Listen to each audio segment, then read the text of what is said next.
Olá, tudo bem? Eu sou o professor Wilson e hoje nós vamos para a aula de número 5, módulo Introdução ao Antigo Testamento. É um novo módulo que nós vamos dar início hoje. O tema dessa primeira aula do módulo Introdução ao Antigo Testamento é Cristo e a Lei. Vamos juntos aprendermos mais sobre esse assunto? O resumo da aula apresenta várias provas da relação da lei com Cristo.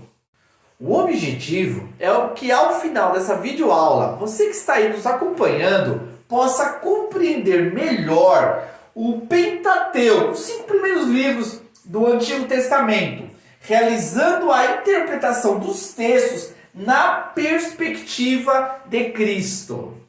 Vamos iniciar com essa primeira reflexão. Existe relação entre Cristo e a lei? Para alguns, a lei foi do Antigo Testamento e Cristo está relacionado ao Novo Testamento. Portanto, não há uma relação entre Cristo e a lei. Essa interpretação ela é equivocada. Nós vamos observar que uma leitura mais apurada do Antigo Testamento, do Pentateuco, da lei, analisando dentro de uma referência no Novo Testamento, vai ficar claro que realmente há uma relação de Cristo com a lei. Na realidade, o Cristo ele é revelado na própria lei. Olha as palavras de Jesus. Examinai as Escrituras, porque vós cuidais ter nelas a vida eterna. E são elas que de mim testificam. Isso está em João, no capítulo 5, versículo 39. Jesus está dizendo aos seus ouvintes que ao lerem o Antigo Testamento, ao ler a lei, eles iam compreender a vida eterna. E a vida eterna estava relacionada à sua pessoa. Ele é a revelação da lei. Outro texto interessante que deixa claro a relação de Cristo com a lei se encontra-se em Lucas 24, no versículo 25 até o versículo 27. Aquela passagem que Jesus está a caminho de Emaús, ele encontra 2 discípulos. Olha a abordagem que Jesus faz acerca da sua relação com a lei. E ele lhes disse: honestos e tardos de coração, para crer tudo o que os profetas disseram. Palavras de Jesus. Porventura não convinha que o Cristo padecesse essas coisas e entrasse na sua glória? E começando por Moisés, a lei, e por todos os profetas, explicava-lhes o que dele se achava em todas as Escrituras. Então Jesus está repreendendo os seus discípulos pelo fato deles não compreenderem que ao ler Moisés, os profetas também, eles iriam compreender que tudo estava registrado ali acerca da vida de Jesus. Então, ao ler os profetas e ao ler a lei, eles deveriam compreender a vida de Jesus e a sua obra aqui na terra.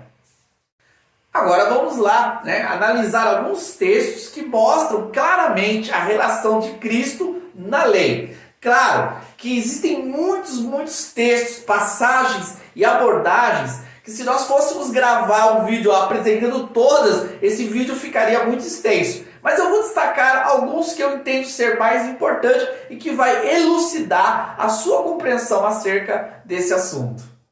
Seguindo uma ordem dos acontecimentos, vamos iniciar aqui com Cristo revelado na criação. Lá no Antigo Testamento, texto conhecido de Gênesis, fala que no princípio criou Deus o céu e a terra. Quando fala sobre Deus como Criador, na realidade está já apontando e revelando o próprio Jesus, o Cristo.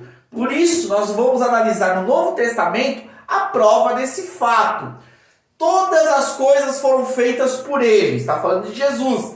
E sem Ele, nada do que foi feito se fez. João 1,3. Portanto, na criação, na narração de Gênesis, nós vamos encontrar claramente, explícito, a obra de Cristo, o Cristo como Criador e sustentador de todas as coisas.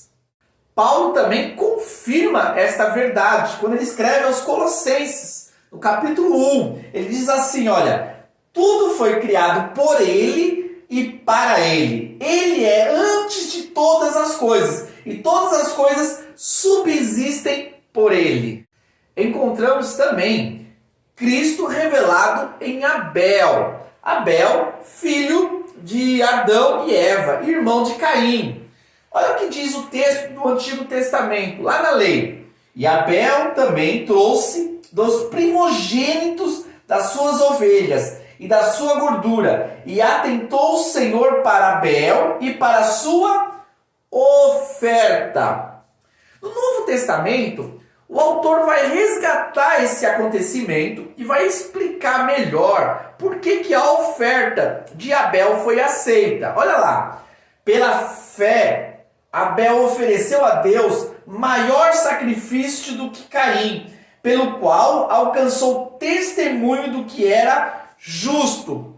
Na realidade, Abel, ele recebeu a revelação de Deus. Foi pela fé que ele compreendeu a vontade de Deus. Então a sua oferta foi movida pela fé, pela compreensão. E vale lembrar que essa oferta foi a oferta que o justificou diante de Deus. Deus olhou para o coração de Abel e olhou para a sua oferta e o declarou justo.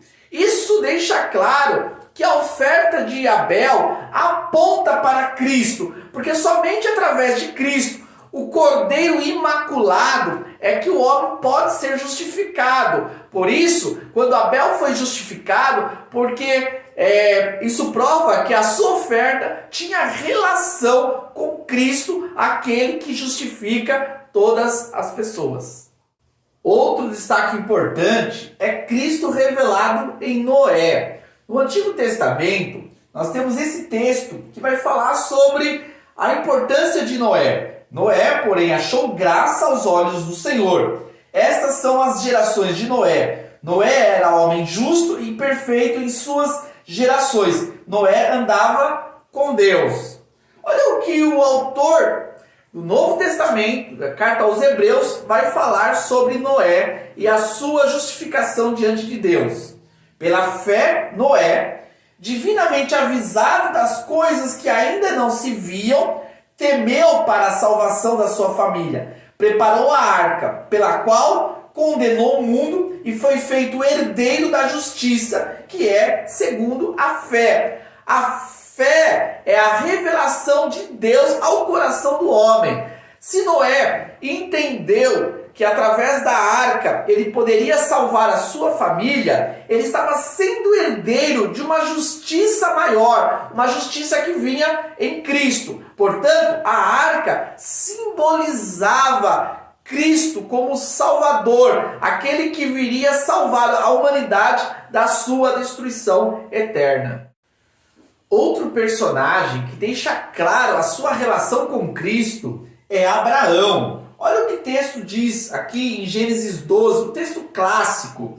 Ora, o Senhor disse a Abrão: sai-te da tua terra, da tua parentela e da casa de teu pai, para a terra que eu te mostrarei, e far-te-ei uma grande nação, e abençoar-te-ei, e engrandecerei o teu nome, e tu serás uma bênção. E abençoarei os que te abençoarem, e amaldiçoarei os que te amaldiçoarem, e em ti serão benditas todas as famílias da terra. Nesta passagem, Deus vai ao encontro de Abraão e faz para ele várias promessas. Promessas essas que são compreendidas por Abraão através da fé. Para entendermos melhor o que Deus estava estabelecendo junto ali com Abraão, nós precisamos nos reportar às palavras de Paulo. Paulo, quando escreve aos Gálatas, explicando sobre a graça da salvação, ele vai usar o exemplo de Abraão. E aí ele diz da seguinte forma: ora, tendo a Escritura previsto que Deus havia de justificar pela fé os gentios, anunciou primeiro o Evangelho a Abraão. Olha lá, Deus anunciou o Evangelho a Abraão. Deus anunciou a salvação. E nós sabemos que o Evangelho, a salvação, está centralizada em Cristo, dizendo: todas as nações serão benditas em ti. Deus estava dizendo a Abraão que de Abraão sairia o resgatador, aquele que abençoaria todas as famílias da terra.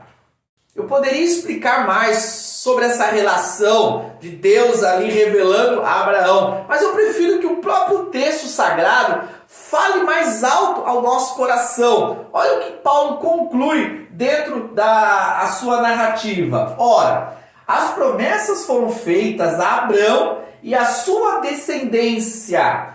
Não diz e as descendências, como falando de muitas, mas como de um só.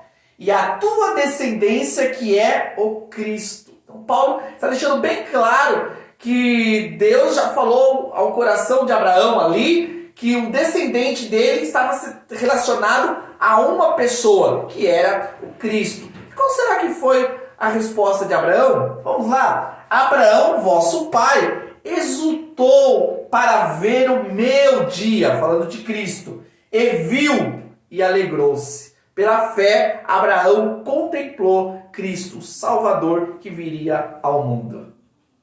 E chegamos agora em Moisés. Moisés também, personagem importante do Antigo Testamento, o legislador da lei. Ele também teve relação direta com Cristo. Olha o que o texto diz aqui em Êxodo 2:11. E aconteceu naqueles dias que, sendo Moisés já homem, saiu a seus irmãos e atentou para as suas cargas e viu que um egípcio feria a um hebreu, homem dos seus irmãos. Ao fazer a sua defesa ao povo de Deus, ele teve que fugir e ir ao deserto. E lá no deserto, Deus vai ao encontro com ele e chama ele para ser o libertador do seu povo. Moisés não precisava fazer nada daquilo. Ele tinha status ali no Egito. Ele tinha ali todos os benefícios proporcionados por aquele sistema. Mas o que levou Moisés a abrir mão de todo o seu conforto, toda a sua segurança, para seguir adiante aquilo que era a vontade de Deus? O escritor de Hebreus vai explicar melhor sobre isso.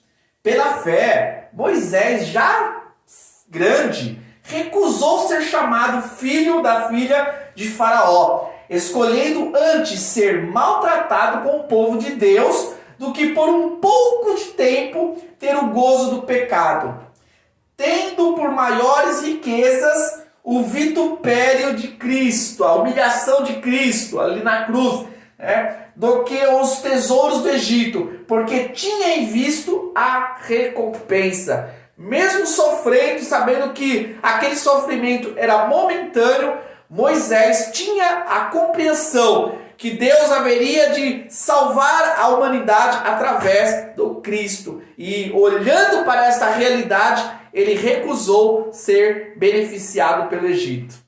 O espírito da lei está fundamentado no sacrifício. Prática essa que fez parte de toda a história do povo de Israel no Antigo Testamento. Mas nós precisamos entender que o fato de Deus estabelecer o sacrifício, não necessariamente ele queria punir o povo ou purificar o povo para o momento. Não. No sacrifício, Deus estava de forma pedagógica ensinando o seu povo acerca do sacrifício maior, o sacrifício perfeito, que era o sacrifício de Cristo. Vamos analisar esses dois textos aqui, ó. Porque a vida da carne está no sangue, pelo que vô-lo tenho dado sobre o altar, para fazer expiação pelas vossas almas. Isso está em Levítico, na lei, o espírito da lei. Mas qual o significado desse ato?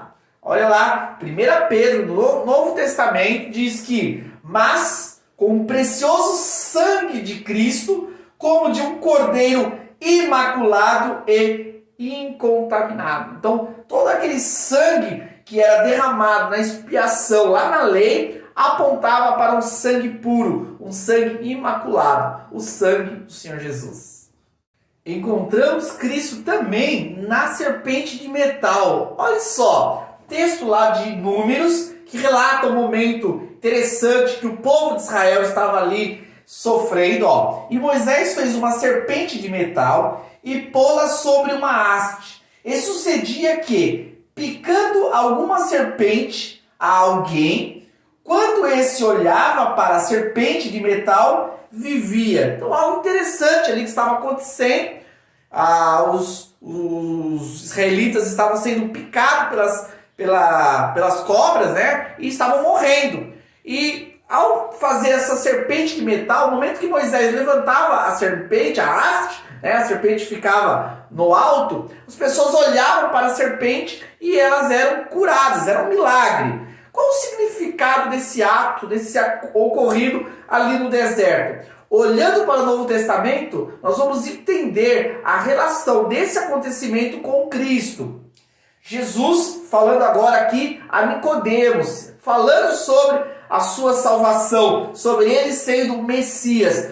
Para usar como argumento de que ele era o Messias, ele vai usar o exemplo que ocorreu lá no deserto. Olha o que ele diz, ó. E como Moisés levantou a serpente no deserto, assim importa que o Filho do Homem seja levantado. Então, ao fato, né, de no Novo Testamento Jesus ter sido levantado na cruz, morto ali, esse ato de Jesus, né, ser crucificado trouxe a salvação. Porque quem olha para Cristo, confia na sua obra lá na cruz, é salvo, é milagrosamente purificado dos seus pecados. Da mesma forma, fazendo a relação com o ocorrido no deserto.